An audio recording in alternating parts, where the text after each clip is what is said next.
आज ultimate opinion में संविधान दिवस पे बात होगी। आज हम लोग हैं मुजफ्फरनगर में और मुजफ्फरनगर में 26 नवंबर 2025 की अगर बात करें तो आज संविधान दिवस है, कॉन्स्टिट्यूशन डे है। इसी मौके पर एडवोकेट चंद्रशेखर आजाद, जिनकी आजाद समाज पार्टी है, जो इस वक्त जिसकी भीड़ आप देख रहे हैं, जो यहाँ एक माहौल देख रहे हैं, जिसने बहुत कम समय में एक सियासी तरक्की की है, राजनीतिक विकास किया है। लेकिन ये संविधान दिवस क्या है? ये वही संविधान दिवस है जिसकी वजह से आर्टिकल 19 हमें मिला है और आज अल्टीमेट ओपिनियन आर्टिकल 19 के तहत ही काम करता है।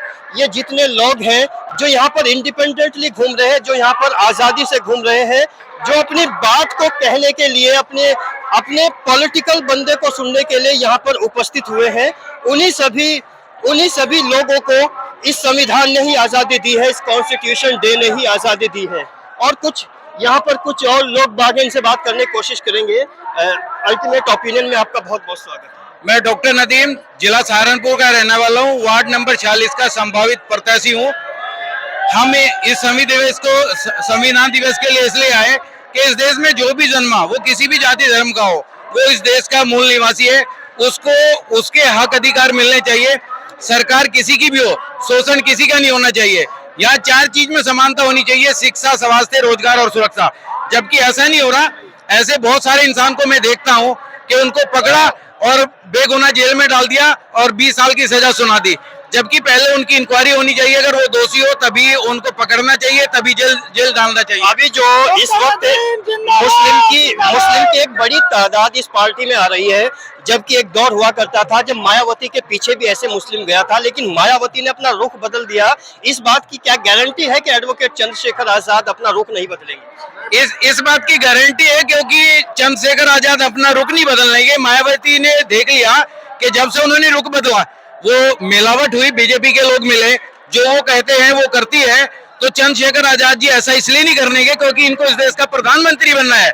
उसको सिर्फ मुख्यमंत्री बनना था, वो बन चुकी। आजाद की नजर है प्रधानमंत्री बनने के लिए, इसलिए कभी भी अपना डिसीजन नहीं बदलने के। मुस्लिम, एससी, ओबीसी, खाली मुस्लिमों के लिए नहीं लड़ाई लड़ने के। ये जो भी शोषित है, पीड़ित है, मतलब जो भी जिसके साथ शोषण हो रहा है, उन सबके साथ खड़े होंगे, वो चाहे ब्राह्मण ही क्यों ना हो। इससे कोई लेना देना नहीं, क्योंकि है तो वो भी इंसान, है तो वो भी हमारा भाई। हम जी, आप क्या कहेंगे? जी। जुल्म से इकबाल कोई लड़ने की हिम्मत करे। अपना परिचय दीजिए। इकबाल अहमद मंसूरी, सहारनपुर से। जुल्म से इकबाल कोई लड़ने की हिम्मत करे, जालिमों का खौफ नजरे खाक होना चाहिए। संविधान विरोधी मुर्दाबाद, मुर्दाबाद। संविधान विरोधी मुर्दाबाद। संविधान दिवस जिंदाबाद। जी, आप कुछ कहेंगे? कहाँ से आए हैं, नाम बताइए। खेड़ी जुनारदार, सहारनपुर। ये जो आजाद समाज पार्टी का एक बड़ी रैली यहाँ पर है, काफी जमावड़ा है, जन सैलाब है, तो इसको किस तरह से आप देखते हैं? आजाद समाज पार्टी का वो है जी, तो बहुमत बहुत हो रहा है इसके लिए। हमारी जो है मोहम्मदन क्या, हिंदू क्या, सब एससी वगैरह सभी इसी के साथ में है जी। नहीं, सवाल ये है, ये सिलसिला 15-20 साल पहले भी था मायावती के साथ, अब यही कारवां चंद्रशेखर आजाद के साथ है, तो दोनों में क्या डिफरेंस देखते हैं? आप बताइए, क्या डिफरेंस देखते हैं? डिफरेंस ये है कि उसको हमने 4 बार मुख्यमंत्री बनाया, पर जब भी मौका, अगर मुसलमान का वोट उसको लगा कम मिला, तो उसने बताया कि ये इन्होंने हमें वोट नहीं दिया है, ये गद्दार है। और इन्होंने जब एक बार मुजफ्फरनगर में उपचुनाव हो रहे थे, मुसलमान को ये कहा कि इन कट्टरपंथी को हराना भी है। तो चंद्रशेखर जी के अभी तक इस तरह के कोई बयान नहीं हो। सड़क से संसद, चंद्रशेखर के पास अभी वो मुकाम भी तो नहीं है। नहीं, वो हमारी लड़ाई सड़क से संसद तक पहले दिन से लड़ रहे हैं, तो हम उम्मीद कर सकते हैं, क्योंकि एक उम्मीद में सारे काम होते हैं, क्योंकि वो आज भी हमारी लड़ाई लड़ने के लिए तैयार हैं। अगर अलीगढ़ में किसी पे जुल्म होता है तो वहां जाकर उनका हाल पूछते हैं, तो हमें इन पे पूरा भरोसा है। तो इसीलिए चंद्रशेखर आजाद जी बहुत सूझबूझ के साथ चलेंगे, इस देश के प्रधानमंत्री बनेंगे। ये मुस्लिमों को हमेशा साथ लेके चलेंगे, क्योंकि इन्होंने अभी साबित किया, जो ओवैसी का और चंद्रशेखर जी का बिहार में गठबंधन हुआ, वो गठबंधन यहाँ भी होगा, और एक दिन बहुत बड़ा जन सैलाब यहाँ की सत्ता परिवर्तन करेगा। और हम यही चाहते हैं कि किसी पे भी जुल्म ना हो। माने कि एक बंदा 20 साल की उम्र है, उसको बेगुनाह जेल में डाल दिया, 20 साल के बाद उसके खिलाफ कोई सबूत नहीं मिले, उसको बाइज्जत बरी कर दिया, उसका जीवन तो छीन लिया ना। उसके बदले में सरकार क्या देगी उसको? कौन लड़की उससे शादी करेगी? क्या वो बिजनेस करेगा? वो तो जिंदा भी मुर्दा है, उसको जेल में रख के कोई फर्क नहीं पड़ता। तो हम चाहते हैं कि न्याय होना चाहिए। अगर कोई आदमी गुनहगार है, वो किसी भी जाति धर्म का हो, वो हिंदू हो, मुस्लिम हो, सिख हो, ईसाई हो, पहले उसकी पूरी इंक्वायरी होनी चाहिए। अगर वो बेगुनाह है, उसको घर से पकड़ के भी नहीं लाना चाहिए, क्योंकि मान सम्मान को ठेस लगती है। अगर एक आदमी को पुलिस पकड़ लेती है तो उसके घर वाले और रिश्तेदार सब परेशान हो जाते हैं, मान सम्मान को ठेस लगती है। गुनहगार पकड़ो, केस चलने के बाद मुकदमा जब उसके ऊपर फिट हो जाए, केस ने किया है तो जेल में डालो। तो क्या आपको लगता है कि इस वक्त अदालतें पूरे तौर से इनएक्टिव हो गई?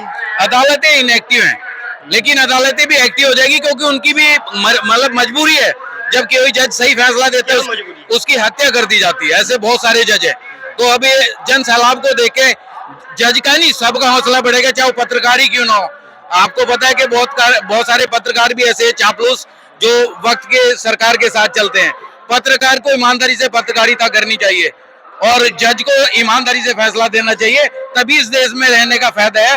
कोई हिंदू हो, मुस्लिम हो, सिख हो, ईसाई हो, जुल्म किसी के ऊपर नहीं होना चाहिए। और जब भी सियासत की नई बिसात बिछती है तो कुछ ना कुछ नया मोहरा आता है। इस बार कॉन्स्टिट्यूशन डे पर एक बहुत शानदार महारैली का यहाँ पर एक माहौल बना हुआ है, लेकिन इस कॉन्स्टिट्यूशन को किताबों से निकाल कर ये आज ग्राउंड पे है, लोगों की जबानों पर है, लोगों के दिलो दिमाग में है। लेकिन कॉन्स्टिट्यूशनली लोग कैसे जीते हैं ये तो वक्त और समय बताएगा।